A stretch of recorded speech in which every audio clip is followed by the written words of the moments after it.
मेरी खुशकिस्मती है कि लोगों ने मुझे पसंद किया और मुझे कामयाब बनाया। हमारे ज़िले में फ़िरक़ा परस्ती की बात नहीं होती, हिंदू मुस्लिम की बात नहीं होती, क्योंकि मेरे लिए ये एक बड़ी कामयाबी है कि शहर के 1.5 लाख लोगों से जो इस कारोबार में मुलव्विस हैं उनकी खिदमत करने का मौका मिला। तो देने वाली का सवाल ही नहीं, जो पुराने लोग हैं तो कुल मिला के कल शिवसेना भागी, आज अकाली दल चली गई 100%। कुछ ही दिनों में आप देखेंगे इनके जो साथी थे वो आहिस्ता आहिस्ता इनको छोड़कर जाने लगे। नमस्कार दोस्तों, स्वागत है आपका जीटीवी इंडिया न्यूज़ पर। आज हमारे साथ मौजूद है सहारनपुर ज़िले की एक ऐसी शख्सियत जो किसी परिचय की मोहताज नहीं। 2017 में सियासत में एंट्री कर इन्होंने ज़िले की राजनीति के दो धुरी परिवार कहे जाने वाले काजी परिवार और यशपाल परिवार को, दोनों ही परिवारों को किनारे कर दिया और 2019 के लोकसभा चुनाव में इन्होंने वह इतिहास रचा जो शायद ही पश्चिम उत्तर प्रदेश में किसी ने इस चीज़ का अंदाज़ा लगाया होगा। हम बात कर रहे हैं सहारनपुर लोकसभा सीट से बहुजन समाज पार्टी के सांसद हाजी फजलुर रहमान साहब की। स्वागत है सर आपका जीटीवी इंडिया न्यूज़ पर। शुक्रिया आपका बहुत बहुत। सर 2017 में आपने सियासत शुरू की है और उससे पहले आप समाज सेवा में, आप सभी जानते हैं, आप समाज सेवा में अग्रिम भूमिका आपने निभाई है। 2017 में एंट्री करने के बाद 2019 में आपने लोकसभा चुनाव जीता और लोकसभा चुनाव जीतने के बाद आपने पश्चिम उत्तर प्रदेश की राजनीति में अपने आप को स्थापित किया, क्योंकि ज़िले में एक ऐसे परिवार का वर्चस्व रहा है जो हमेशा से मतलब मुस्लिमों पर उन्होंने सियासत की है और आपने उनके किले को ढहा है। ये सब कैसे संभव हुआ सर? देखिए, ये बात सही है कि मैं एक्टिव पॉलिटिक्स में 2017 में आया, मेयर का इलेक्शन लड़ा। इत्तेफाक से मेयर के इलेक्शन में 1500 वोट से मुझे हार का सामना करना पड़ा। फिर मैंने इरादा किया, लोगों ने इसरार किया इसके लिए कि मैं पार्लियामेंट का इलेक्शन लड़ूं। मैं पार्लियामेंट का इलेक्शन लड़ा 2019 का। अल्हम्दुलिल्लाह लोगों की मोहब्बत से, लोगों की दुआओं से, बुज़ुर्गों की दुआओं से, आवाम की प्यार से मैं इलेक्शन में कामयाब हो पाया। रही बात ये कि भाई दूसरे सियासी लोग मैदान में पहले से हैं, ये बात सही है कि वो लोग काफ़ी अरसे से लोगों के बीच में हैं, लेकिन मेरी खुशकिस्मती है कि लोगों ने मुझे पसंद किया और मुझे कामयाब बनाया। और उम्मीद करता हूँ और मेरी दुआ भी है कि अल्लाह ताला ने अगर मुझे कामयाब किया है तो इसके लिए मेरे से आवाम की भलाई के लिए, जनता की भलाई के लिए कोई कुछ काम ऐसे हो जाए ताकि मैं अपने आप को ये समझ सकूं कि जिस मकसद के लिए मैंने इस इलेक्शन को लड़ा था उस मकसद में मैं कामयाब हो गया। 2019 में आपने लोकसभा चुनाव जीता, आपके कार्यकाल का लगभग 1.5 साल होने वाला है। तो सहारनपुर ज़िले के लिए आपने कोई ऐसा कार्य जो आपने कराया हो उसको बताना चाहेंगे आप हमारे दर्शकों को? देखिए, मैं अपने कार्यों को बताने में बहुत ज़्यादा मुखर नहीं हूँ। अलबत्ता 2-1 बातें मैं आपसे ज़रूर बताना चाहूँगा। सबसे पहले मैंने कोशिश की और मैंने इलेक्शन में वादा किया था कि जो हमारे ज़िले सहारनपुर का माहौल फ़िरक़ा परस्ती की बुनियाद पर समाजों के अंदर दूरियां हैं उसको ख़त्म करने का काम मैं करूँगा। और अल्हम्दुलिल्लाह इस मकसद में कामयाब हो गया हूँ कि आज हमारे ज़िले में फ़िरक़ा परस्ती की बात नहीं होती, हिंदू मुस्लिम की बात नहीं होती। सब एक दूसरे के साथ इस ज़िले की समस्या को हल करने की कोशिश करते हैं। उसमें कोई भी पार्टी हो, चाहे समाजवादी पार्टी हो, लोकदल पार्टी हो, कांग्रेस पार्टी हो, जिस पार्टी से हम ताल्लुक़ रखते हैं, बहुजन समाज पार्टी वो हो, यहाँ तक कि बीजेपी भी, कभी इस बारे में हम लोग फ़िरक़ा परस्ती को बढ़ाने का काम नहीं करते। सबसे अहम बात मेरे लिए यह है कि हमारे ज़िला सहारनपुर का आपस का भाईचारा कायम रहे। इसके अलावा हमारे ज़िला सहारनपुर, ख़ास तौर से सहारनपुर के लोगों की एक डिमांड थी कि सहारनपुर का एक बड़ा हिस्सा लकड़ी के वुड कार्विंग का काम करता है और यहाँ शहर में तकरीबन 1.5 लाख लोग, वो कारोबारी हों, कारखाने वाले हों, मज़दूर हों, आरा मशीन वाले हों, 1.5 लाख लोग के करीब उसके अंदर मुलविस है, अपनी रोटी रोज़ी कमाने का काम करते हैं। इन लोगों की डिमांड थी कि एक हमें क्लस्टर मिलना चाहिए। इसके लिए जो आपके वुड कार्विंग की यूनियन है उसको लेकर सुमृता ईरानी जो हमारी सेंटर मिनिस्टर हैं उनसे मिले, उनसे रिक्वेस्ट की, उन्होंने अधिकारियों को आदेश दिया और कुल मिलाकर अभी पिछले महीने उस क्लस्टर के लिए मुख्यमंत्री ने बाकायदा उद्घाटन लखनऊ से किया।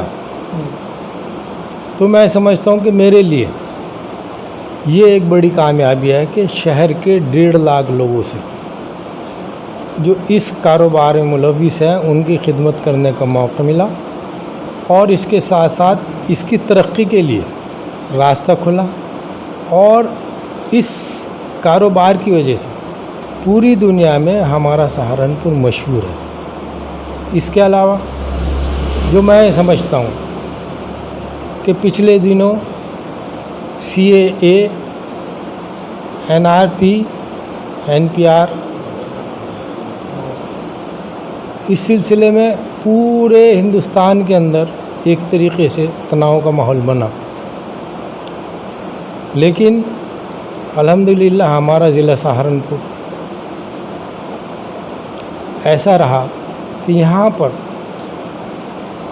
कोई भी पुलिस की तरफ से लाठी नहीं चली, पब्लिक की तरफ से कोई ईंट नहीं फेंकी गई, पत्थर नहीं फेंका गया,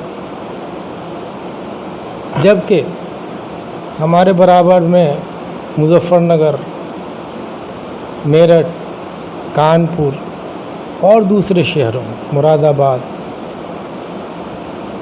इन जगहों पर एक हंगामा हुआ और लोग बागों को जेल जाना पड़ा। लेकिन ये एक हमारा ज़िला सहारनपुर है जिसमें कोई एक आदमी भी जेल नहीं गया।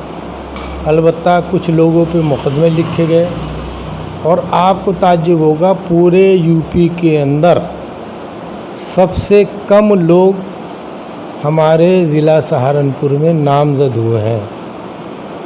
तो मैं समझता हूँ ये लोगों की मोहब्बत की और जो एक हमारी कोशिशें थी आपस में भाईचारा कायम करने की, ये उसी का नतीजा है कि हमारा शहर किसी आग में जाने के बजाय पुर अमन व अमान रह पाया। आपने कोरोना काल का जिक्र किया है। कोरोना काल में जो आपने मदद की उसकी चर्चा तो पश्चिम उत्तर प्रदेश में है ही, पश्चिम उत्तर प्रदेश के आसपास में भी, पूर्वांचल में भी इसकी चर्चा है क्योंकि आपने लगातार मदद की है। लेकिन सर, उत्तर प्रदेश सरकार ने एक जो सरकारी नौकरियों के लिए एक निकाला है अध्यादेश, जिसमें उन्होंने कहा है कि जो भी संविदा सरकारी नौकरी के लिए अप्लाई करेगा वो पहले 5 साल संविदा पर कार्य करेगा, उसके बाद अगर सरकार चाहेगी तो उसको परमानेंट करेगी। इस पर आपकी क्या राय है? सबसे पहले तो मैं कोरोना से मुताल्लिक़ बात कहना चाहूँगा। कोरोना पूरी दुनिया में एक महामारी की शक्ल लेकर आया और वो हमारे हिंदुस्तान में भी आया और हिंदुस्तान में लॉकडाउन लगा। उस लॉकडाउन की वजह से लोग बाग बेरोज़गार हो गए। हमारे साथियों ने उस दौरान बेइंतहा मेहनत करके कोशिश की कि जो परेशान हाल है उन लोगों की मदद की जाए और उसमें खुदा का शुक्र है कि हमारे साथियों ने जिस तरीके से इस काम को किया वो काबिल तारीफ़ है। चाहे वो सहारनपुर हो, लोगों तक बना हुआ खाना और आपका कच्चा खाना पैकेट की शक्ल में आम लोगों को तक पहुंचाने का काम किया। सहारनपुर के साथ साथ ये काम गंगों में भी हमारे साथ ने किया, ख़ास तौर से हाजी सलीम और उनके साथियों। ये बेहट में भी हुआ, वहाँ के बेहट के चेयरमैन ने इस काम को किया। रसूलपुर एक गांव है, वहाँ पर क्या हमारे शहर के अंदर कई जगहें ऐसी थी जहाँ पर लोगों ने इस काम को किया। अलबत्ता कहने वाली बात नहीं है कि शायद सरकार ने इतना काम नहीं किया जितना हमारे साथियों ने किया। यहाँ तक कि जो मज़दूर, प्रवासी मज़दूर अपने घरों को जाने लगे आपके पंजाब और हरियाणा से आकर, वो लोग यहाँ पर रुके, उनको खाना खिलाने का इंतज़ाम किया, उनको ट्रेन भेजने का काम किया। इसी तरीके से तबलीगी जमात में जो लोग शामिल थे, चाहे वो फॉरेनर्स थे चाहे इंडियंस थे, उनको उनके घर तक भेजने का काम किया। अब मैं आपसे बताता हूँ जो आपने अभी सवाल पूछा कि इस सरकार ने, यूपी सरकार ने लोगों को नौकरी देने से मना कर दिया और उसमें ये कंडीशन लगा दी कि जो वर्कर 5 साल संविदा पर काम कर रहा है उसको ही परमानेंट जॉब दी जाएगी। असल बात यह है, ये एक बहाना है नौकरी न देने का। नहीं सर, 5 साल जो कार्य करेंगे उसको भी अगर सरकार संतुष्ट होगी तो परमानेंट करेगी। मैं यही कह रहा हूँ कि ये एक बहाना है नौकरी न देने का। आपको शायद मालूम होगा कि सेंट्रल गवर्नमेंट ने एक सर्कुलर जारी किया है कि हम नई जॉब्स नहीं देंगे जी 1 जुलाई से। हाँ, तो इसका मतलब क्या है कि सेंटर की गवर्नमेंट ने ऐलान कर दिया कि हम नई जॉब्स नहीं देंगे, तो उसी को आगे बढ़ाते हुए यूपी सरकार ने नए अंदाज में ये कह दिया कि हम नई जॉब नहीं देंगे। संविदा पर 5 साल लोग काम किया, अब ये सरकार की मर्ज़ी, उसने वो 4 साल में हटा देगी, क्या कर लेंगे, उसके 5 साल पूरे ही नहीं हुए। नौकरी की तलाश में बहुत लोग हैं, तो जो 4 साल वाला 3 साल वाला हटेगा उसकी जगह कोई और आ जाएगा। तो इसका मतलब यह है कि 5 साल पूरे नहीं होने देंगे ताकि कोई क्लेम कर ले और फिर सरकार के हाथ में उसको जॉब दे या ना दे, उस पर क्या एलिगेशन लगा दे और जॉब देने से मना कर दे। तो कुल मिला के है कि सरकार के पास आज, सरकार की चाहे वो सेंटर हो चाहे यूपी हो, इनकी नाकारा पॉलिसीज़ की वजह से ये लोग इस पोजीशन में आ गए कि नई जॉब तो देने वाली का सवाल ही नहीं, जो पुराने लोग हैं उनकी नौकरी चली गई। हालांकि सरकारी तौर पर तो 2 करोड़ से ज़्यादा लोग नौकरी छोड़ चुके, निकाले जा चुके, लेकिन जो गैर सरकारी आदाद शुमार है वो तो 10 करोड़ से ज़्यादा है जो प्राइवेट सेक्टर में काम करते थे। तो इसलिए करोड़ों लोग बेरोज़गार हो गए। जब उनको ही नहीं नौकरी है तो नए लोगों को कैसे मिल जाएगी। तो ये झूठ बोलने के अलावा ये चाहे वो सेंटर की सरकार हो चाहे यूपी सरकार को और कोई दूसरा काम नहीं कर रही, क्योंकि अर्थव्यवस्था बिल्कुल धराशायी हो गई है। इनके आंकड़ों के हिसाब से 25% लगभग अर्थव्यवस्था नेगेटिव में चली गई है। और ये सरकारी जो उसमें नंबर 1 में ऑन पेपर्स हैं, ये उसमें 25% माइनस गई है।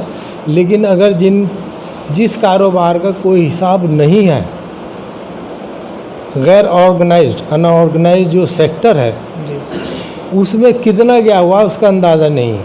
वो 50% से भी क्रॉस कर जाएगी, -50%। तो इसलिए हमें कोई उम्मीद नहीं है। अब तो किसान नाराज़ हो गए, किसान सड़कों पर हैं, आपके हरियाणा, पंजाब, यूपी। और इसका सबूत यह है कि इनकी सरकार में जो पंजाब की एक मंत्री महोदया थी, सिमरत मान को कौर करके, उन्होंने इस्तीफ़ा दे दिया अकाली दल तक में, वो इनकी एलाइज थी। तो कुल मिला के कल शिवसेना भागी, आज अकाली दल चली गई 100%। कुछ ही दिनों में आप देखें कि इनके जो साथी थे वो आहिस्ता आहिस्ता इनको छोड़कर जाने लगेंगे। आपने सरकारी नौकरियों वाली बात पर, क्या अगर 2022 में बसपा सरकार आती है तो क्या इसको निरस्त कर देगी, इस कानून को? मैं उम्मीद करता हूँ कि निरस्त हो जाएगा। आपने किसानों की बात की है, पड़ोसी राज्य हरियाणा में ही किसानों पर बड़ी संख्या में लाठीचार्ज हुई और किसान विरोधी अध्यादेश भी सेंट्रल गवर्नमेंट लाई है। तो सर, इस पर आपकी किसानों के प्रति कोई राय है? देखिए, किसान परेशान है। आज जो किसान की लागत लग रही है वो भी पूरी नहीं हो पा रही, क्योंकि सरकार की पॉलिसी इतनी ख़राब है। ये सही मायनों में व्यापारी लोगों को ही फेवर करती है, ना ये मज़दूर को फेवर करती है, ना आपके किसान लोगों को फेवर करती है, ना ही जो मुलाजिम पेशा लोग हैं उनको फेवर करती है। ये तो सिर्फ़ और सिर्फ जो इनके चाहते हैं, बड़े बड़े कारोबारी, उन लोगों को ये लोग फेवर करते हैं। उन्हीं के फेवर में ये सब पॉलिसी अपनाती है। अभी आपने देखा कि एक ये लाए कि ये कलेक्टिंग सेंटर बनाएंगे, जहाँ स्टोर बनाएंगे। तो आप क्या समझते हैं कि उससे किसान को फ़ायदा हो रहा? नहीं, बल्कि ये जो सरकार और किसान का जो डायरेक्ट तालमेल था उसको तोड़ने का काम कर रहे हैं। अब बीच में वो लोग आ जाएंगे, सरकार के और किसान के बीच में वो व्यापारी आ जाएगा, और व्यापारी की मानसिकता है पैसा कमाना, तो जाहिर बात है वो पैसा ही कमाएंगे, वो उसका मकसद किसानों की भलाई के लिए नहीं होगा। बड़ी संख्या में प्राइवेटाइजेशन किया जा रहा है देश में, इस पर आपकी कोई राय? देखिए, प्राइवेटाइजेशन कोई बुरी चीज़ नहीं है, लेकिन वो चीज़ें अगर माइनस में जा रही हैं, कुछ गवर्नमेंट के प्रोजेक्ट्स, उनके बारे में सोच सकते हैं। लेकिन एक हैवी इन्वेस्टमेंट अगर किसी सेक्टर में हुआ है, उसको चंद सिक्कों में बेचने की बात सरकार करती है, वो तो गलत है। जैसे BSNL सरकार ने बेच दिया, रेलवे का कुछ हिस्सा पर सरकार ने बेच दिया, और देने के लिए तैयार हो रही सरकार। इसी तरीके से हमारी जो एयरलाइंस है, इंडियन एयरलाइंस, उसको देने की बात कर रहे हैं। तो कुल मिला के ये है कि सरकार सी पोर्ट देने का काम सरकार कर रही है। तो जैसे बिजली को प्राइवेट सेक्टर में देने की बात की गई, अब आप प्राइवेट सेक्टर में दे रहे हैं बिजली, तो बिजली जो बिजनेसमैन है वो तो मनमर्जी पैसे वसूलता है। जैसे काफ़ी दिनों तक दिल्ली में चला, और फिर मजबूर हो जाता है। एक आम आदमी कहाँ लड़ेगा जाके बिजली के पूरे डिपार्टमेंट से, जब उस पर बिजली के बिल गलत तरीके से आएंगे, गलत तरीके से चार्जेस होंगे। तो जाहिर बात है कि ये सरकार वही बात है कि अमीर लोगों को बढ़ाने का काम कर रही है, गरीब को गरीब तर करने का काम कर रही है। आप AMU के स्टूडेंट रहे हैं। सुदर्शन न्यूज़ के एक एंकर ने AMU और जामिया के छात्रों पर एक टिप्पणी की थी, जिसके बाद सुप्रीम कोर्ट ने सुदर्शन न्यूज़ को बैन भी कर दिया। उस पर आपकी कोई राय है? देखिए, सुदर्शन न्यूज़ कोई बहुत बड़ी चीज़ नहीं है। सही मायनों में ये RSS के एजेंडे को बढ़ाने का काम करते हैं। RSS को एहसास हुआ कि JNU, अलीगढ़ मुस्लिम यूनिवर्सिटी, जामिया मिलिया यूनिवर्सिटी, इन लोगों से अच्छा स्टफ निकल कर आ रहा है, तो उसको बदनाम करने के लिए, जैसे RSS ने कुछ दिनों पहले चलाया कि जो अच्छा इंटेलिजेंट लड़का था और वो सेकुलर माइंड का था, RSS को फ़िरका परस्ती को कंडम करने का काम करता था, उसको उलझाने का काम किया।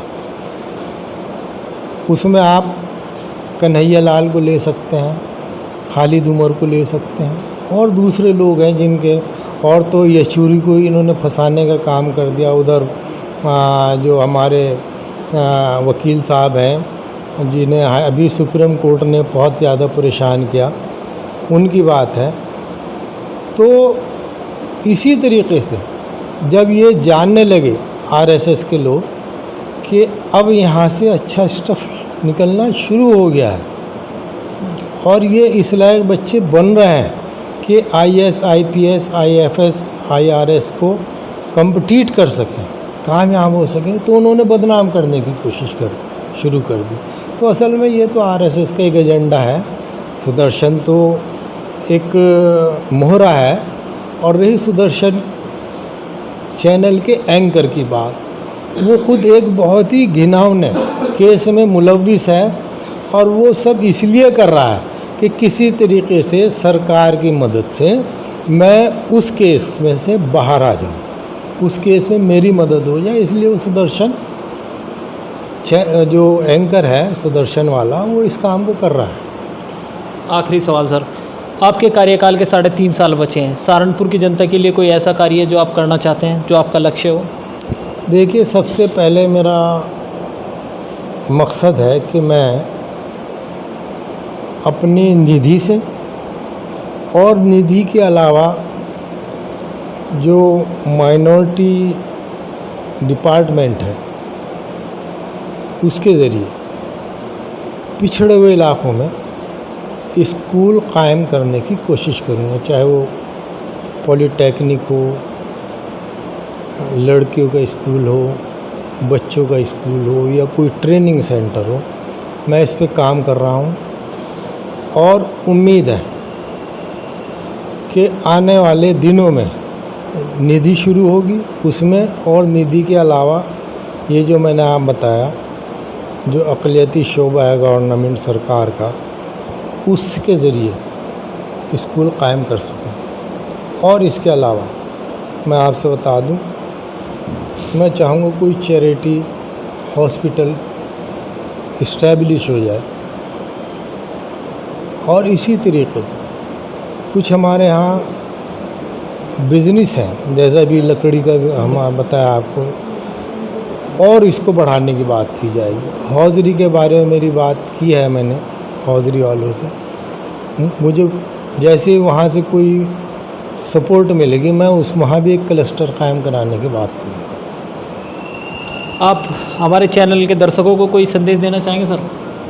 मैं जी न्यूज़ के लोगों का शुक्रिया अदा करता हूँ और ये भी मुबारकबाद पेश करता हूँ कि आप जिस तरीके से एक सेकुलर विचारधारा को सामने रखते हुए उस पर अमल करते हुए आप लोगों तक अपनी बात और सेकुलर लोगों की बात पहुंचाने का काम कर रहे हैं, उसके लिए आप मुबारकबाद हैं कि मुस्तहिक हैं। और उम्मीद करता हूं कि आप इसी लाइन पर काम करते रहेंगे, यही हमारे मुल्क की सेवा होगी। तो ये थे सहारनपुर लोकसभा सीट से बहुजन समाज पार्टी के सांसद हाजी फजलुर रहमान जी। बहुत बहुत शुक्रिया सर हमारे चैनल से बात करने के लिए। आपका भी बहुत बहुत शुक्रिया, आपने मुझे मौका दिया कि मैं कुछ बातें आवाम तक पहुंचा सकूं। आपका शुक्रिया।